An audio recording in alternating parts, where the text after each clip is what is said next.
Hello everyone and welcome to the Trade Ideas Live Trading Room recap for Monday, July the 10th. My name is Barry Anerson, the moderator of your room.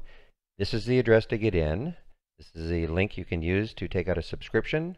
The room opens at 9 a.m. That's when I start sharing my screen, and I usually get live on the mic at about between 9:05 and 9:10. And don't forget, in the body of the email that you're getting, you will see a link for the test drive, which starts next Monday to Friday inclusive. You sign up for it today. You won't have live data, of course, until then, but you'll actually be able to access the program Friday afternoon once the market closes. I would give it to, say, 5 o'clock Eastern Time. Give it a good hour after the market closes. Then you'll actually be able to access the program and play around with it during the week or on the weekend. All right, well, very interesting day. Here's what I did to start. ONS was a Holly alert right at 124. Took the trade at, and here's, the arrow signifying the alert. There's 124 AI. Ended up taking the trade at 126. And boy, had a nice pop up to 140.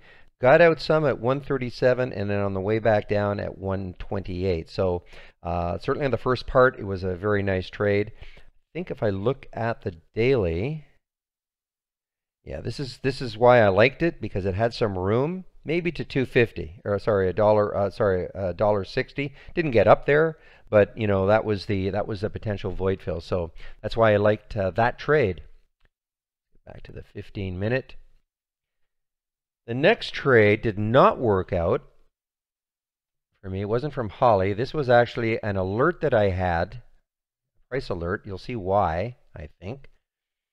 So I had a price alert set just over $8 for, actually just under $8 for Newlink Genetics. I mean, look at the potential void fill. Now, it didn't work. I took the trade at 809. I took the trade at 809, right around here. Did pop up to 819. I thought, wow, here we go. But it just didn't work. It just came back down, and I actually got out of the trade. Only took a 4-cent loss. Got out at 805. My plan was that if it held up in this area, then I would get back in it, and obviously it just didn't do that. So I do have my alert set again up here. So who knows? Maybe tomorrow it really wants to go. Now my trade for me has been Cara. Cara, of course, not of course, but if you don't know the story, a lot of us, of course, were following this one at a fantastic few days. A lot of us traded in this area, including me. Then they had the really, really bad news about their trial, and it's been really terrible ever since then. So I decided that I really wanted to watch this one, especially on the 13 break. These were the first candles down. So on that 13 break, I gave it a little bit of time.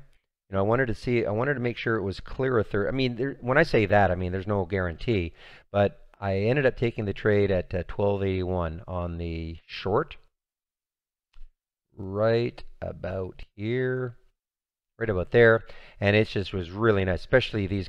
I mean, that candle there wasn't great. Gave me a little cause for concern, but after that, it really had a nice drop. Now it's just kind of chopping around a little bit. But I covered some at 1258, at 1244, 1239, and 1235. I'm completely out of the trade now. The other one that has turned out to be pretty nice is the gap. All of the retailers, it all started, I don't know if this all started because of ANF, but ANF, Abercrombie and Fitch. The news was that they've been looking for a buyer, and the news that we had was that talks are stalling with potential buyers. So that has caused this one. This is one I really wish I had hopped on the short almost immediately. But I did finally get into the gap. All the retailers, most of the retailers are doing all of this. Took the trade, the short at 2140, right about here. Right about here, and I have covered some at 2118, right about here. Not worried, but I mean, I thought, is it going to have a tough time getting through that whole number? Now we're at 2106, so we'll just have to wait and see. I am in another one from Holly, MBUU. I'm in at 27.88 and I took the trade right here. So, it's pulling back a little bit. If it got back down to the alert price of 27.79, I'll probably get out of it. But so far, so good. This one sort of broke my heart a little bit. Got into this one from Holly. There was the alert at 25.62. I got into the trade at 25.78, right about here, and looked good. And then unfortunately, this candle kind of knocked me out, and I got out at 25.70. And I just kind of lost sight of it. I mean, my mistake, I lost sight of it. Probably should have put an alert right here at the high of 25.89. And now this has just been fantastic. I mean, ever since then, that was just a little blip, but it shook me out, unfortunately. And, but a lot of people are still in that trade from Holly. The fertilizers have been incredible today. Mosaic, AGU,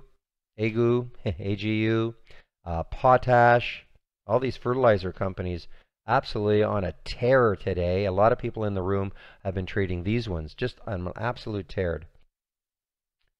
And let's see what else. That is really about it. Oh, sorry about that. So, see what happens with the Malibu boats and see if the gap can break down through 21, get back into the room. So, just to recap, here's how to get into the room.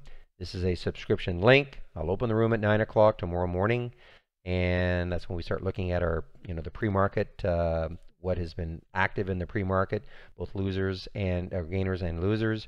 And again, take a look at the body of the email. You'll see the link to sign up for the test drive, which, we get the question so many times, do you have any free trials? It's not quite free. It costs you $8.88 for the week, but I mean, it's a great opportunity to test this out. And of course, come into the room. Next week, I will be probably lighter on trading my own account and trying to help people understand the program. All right, thanks for listening, and let me just bring this little link in here, and we'll see you tomorrow. Bye-bye.